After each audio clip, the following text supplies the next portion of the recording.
मैले आफूलाई चाहिँ के भन्ने गरेको छु भने हामीले भर्खरै हाम्रो राष्ट्रिय गान भन्यौ नि सयौं थुङ्गा फुलका हामी एउटै माला नेपाली भन्यौ।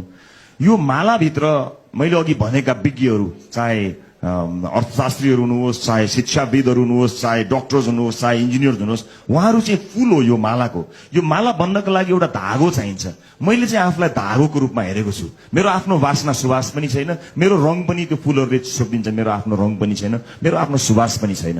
तर बलियो चाहिँ म असाध्यै बलियो छु, मलाई हत्तपत्त तोड्न सकिँदैन, हत्तपत्त मलाई तोड्न सकिँदैन। मसँग केही गुण छ भने अघि तपाईँले भन्नुभयो नि त्यो एउटा बलियो धागो बनेर कसैले काट्न पनि नसक्ने, चुडाल्न नसक्ने, तर मेरो आफ्नो सुवास पनि छैन, मेरो आफ्नो रङ पनि हत्तपत्त कसैले देख्दैन। म त्यो एउटा धागो बनेर आफ्नो कार्यकालभरि 2 कार्यकाल हो मेरो, त्यो भरि त्यस्ता योग्य र विज्ञ मान्छेहरूलाई यो पार्टीभित्र ल्याएर तपाईँहरू जस्ता युवाहरूलाई यो देशमा केही हुन्छ भन्ने कुरा चाहिँ देखाएरै छाड्छु। यो चाहिँ मेरो प्रण भयो। Thank you.